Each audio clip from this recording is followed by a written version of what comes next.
What is your favorite sim? Sims are a great way to start FPV and to start learning those skills. We're going to have a bit of fun here. Alrighty, so we've got a couple of sims. We have Uncrashed, DRL, FPV Air 2, FPV Freerider, Liftoff Micro Drones, Liftoff Normal Liftoff, Real Drone Simulator, Velocidrone, and I think this one's like the first one that I would like to say is probably. I'm going to start with FPV Air 2. Now, FPV Air 2, you can't actually, I don't believe you can get anymore unless you already have it on Steam. I think it was delisted. However, I have so many codes, and if you would like a code, just comment on this video and I'll respond to some. I have a ton of codes for FPV Air 2, and I actually kind of like it. I think compared to everything else, it's not as good. So it probably is a C tier sim, but it felt fluid in the air. Now, this is pretty old as well. It might be like 6-7 years old. At the time, we didn't really have access to a lot of other sims, so I really appreciated FPV Air 2, and I know a lot of people have learnt on it. It was a bit glitchy, it was a bit buggy, it was made by like one person just to help people get flying in the community. So yeah, FPV Air 2, I'm going to put that at C tier. Now, Uncrashed, I think is probably for me an A tier. It is fun. It feels good.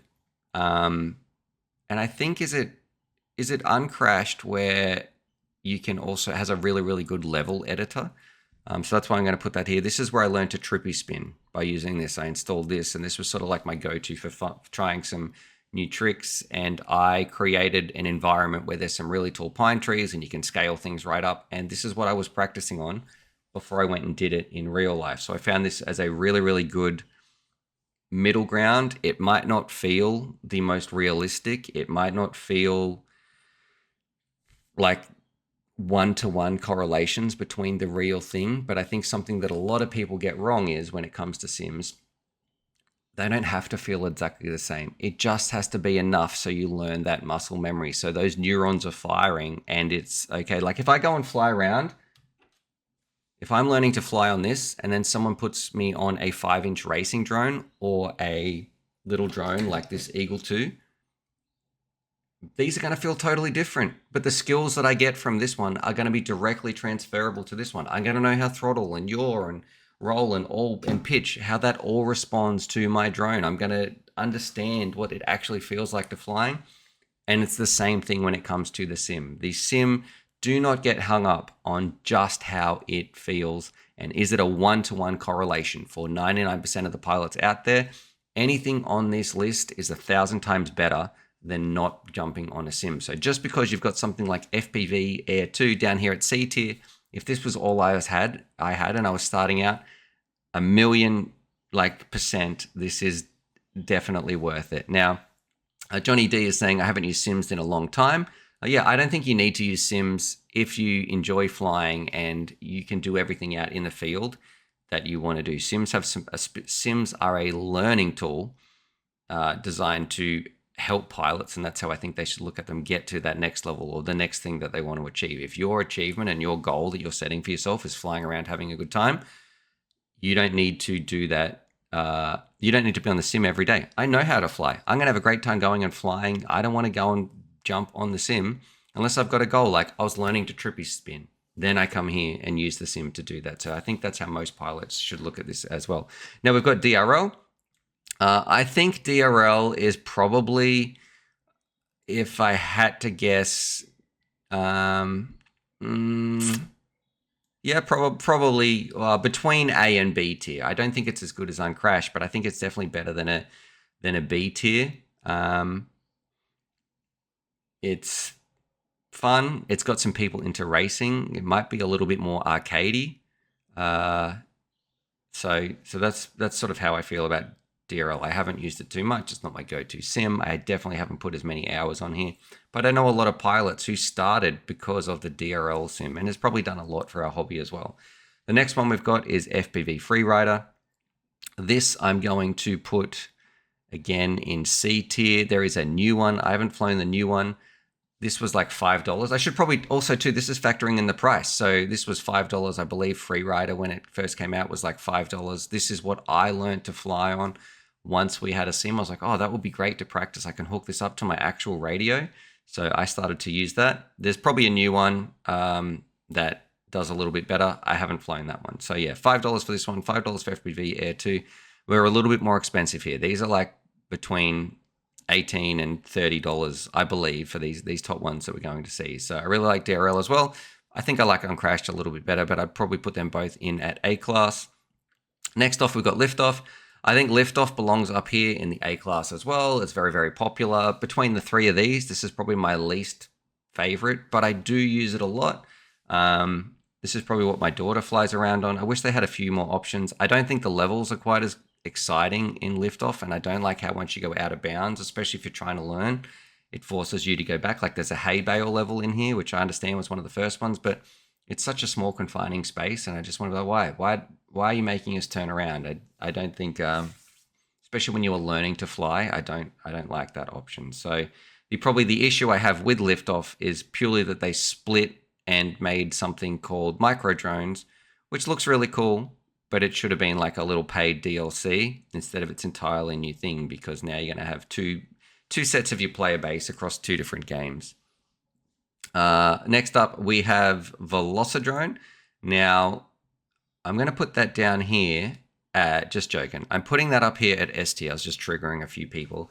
This is from who I have spoken to and some very, very fast pilots. When they are flying around, Velocidrone seems to be the go-to for trying to replicate one-to-one feelings on what their drone actually feels like the physics and everything that is making it as a tool to get better.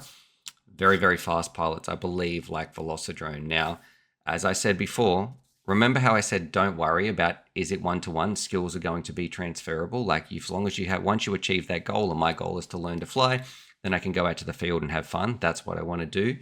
If you are a pilot, though, when your goal is to get better, to get faster, to feel as close to the racing environment as you can, then you need this tool to be able to do that. And I believe that Velocidrone is probably the best choice for a racer. Now they recommend some others, but this one is always up there that I know that they use. So Velocidrone, 10 out of 10 when it comes to racing pilot's choice on to become the fastest 5-inch racer out there. So if you want to be competitive, this is the tool.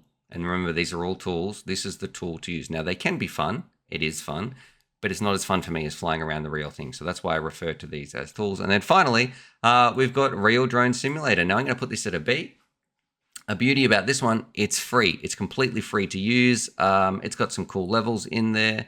It runs on some pretty basic computers. Real Drone Simulator, it's a great one. I believe there's an Android app as well, so you can even try with some touchpads on your phone or something if you wanted to.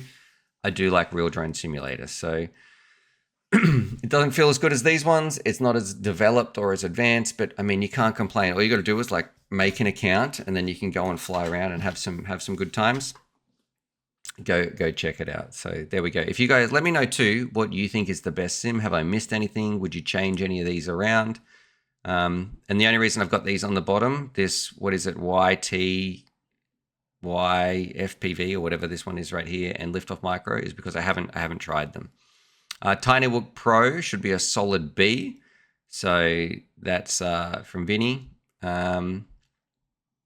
Tinywook Pro is also free. Okay, well, definitely. I think that automatically puts something up for me into B tier as a useful tool for getting people to fly. What day is it in the US? I believe it's Sunday. Sunday in the US. Happy Flying saying, if a sim keeps you from just one crash, it will be well worth any price. Yep. I fly Velocidrone daily, but that's because I use it to learn new tricks and I want to get faster. That's from Cowboy with a Camera. And someone saying, I found Uncrashed had a very, very weird feel to it. It definitely doesn't have a one-to-one correlation, anything like Velocidrone. I think I like Uncrashed because I liked the level editor, and it was also really fun. Like, it was a little bit more arcadey, but that was fine. I guess I want that dopamine hit to be rewarding me and encouraging me to like it is a game, making it feel like a game. So I'm not just doing a chore learning to fly. And Calico FPV saying, I've got 11 hours in Liftoff micro. It's fun, but maps are limited. Yeah, I think that's probably the weakest part about Liftoff would be the maps, in my opinion. Alrighty.